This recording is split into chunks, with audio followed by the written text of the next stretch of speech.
Sommaren 1930 besökte över 4 miljoner besökare Stockholmsutställningen. Här visades idén om framtidens hem och vardag, praktisk och funktionell. Fler skulle få ett bättre boende.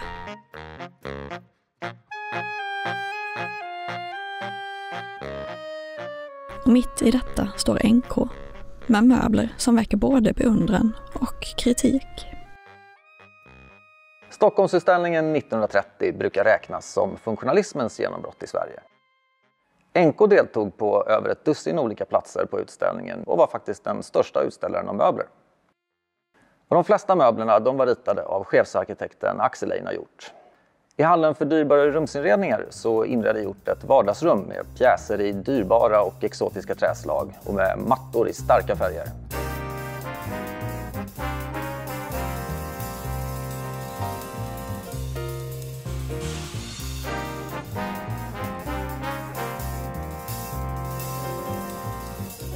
Här visades också en hallmöbel, målad och krackelerad i ockra, svart och korall. Rummets gardiner var gjorda av metallkedjor. Mot utställningens huvudgata så hade NK även hyrt ett skyltfönster. Och här ställde man ut 3 olika möblemang som roterades under utställningsperioden. Och för ett av dem så stod arkitekten Carl Hörvik. Och han visade på halva ytan en loggia med möbler av fernissat järn. Och på den andra halvan ett vardagsrum med möbler i Makassar-ebenholts.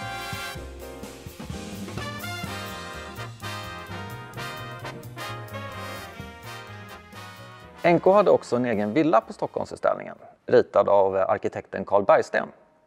Men den här byggnaden den var inte med i det officiella bostadsprogrammet och kallades redan under utställningen för ett rikemanshem och en lyxvilla.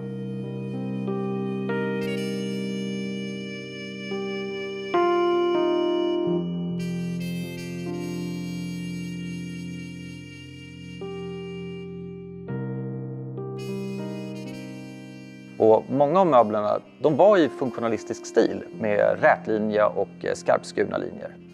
Men de var tillverkade i exklusiva material och i tekniker som krävde stor hantverksskicklighet.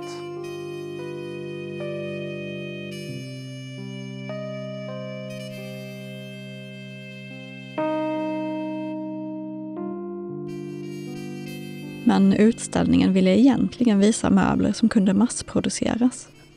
Enklare modeller, praktiska möbler för folket. Kritiker blev upprörda, kallade NKs möbler för pseudofunktionalism eller profitfunkis. Men NKs möbler fick inte bara kritik. En recensent menade att lyxavdelningen den var nödvändig ur publiksynpunkt. Allmänheten tycker om att på det här sättet ställas öga mot öga med det ouppnåeliga.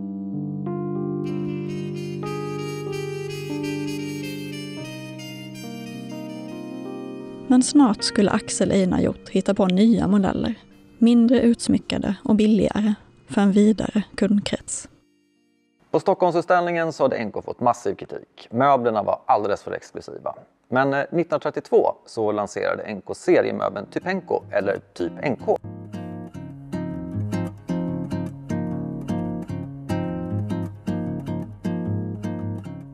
Fram till nu så hade möbler i regel sålts som hela grupper som hör ihop för exempelvis vardagsrum eller sovrum.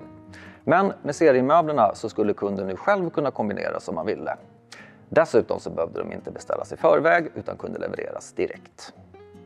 Och Typenko det var ett steg mot ett modernare synsätt och en vidare kundkrets. Möblerna var lite billigare men fortfarande hantverksmässigt gjorda men utan utsmyckande detaljer.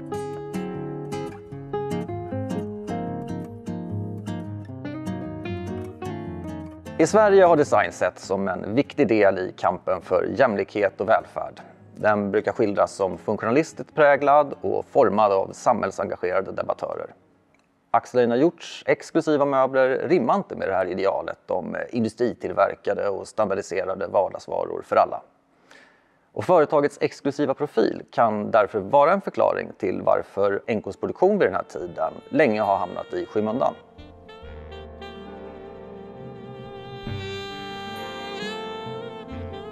Axel Einar Hjorts sista stora utställning det blev världsutställningen i Paris 1937. Tanken var att han skulle inreda utställningens svenska kommissariat, men olyckan var framme och flera av möblerna förstördes då de lämnats ute i regnet. Men en möbel som klarade sig var i alla fall det här unika praktskåpet, utvändigt fanerat i jacaranda med inläggningar av silver.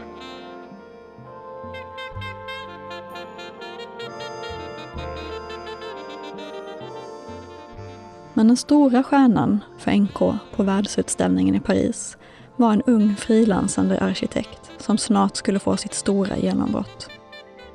Elias Svedberg.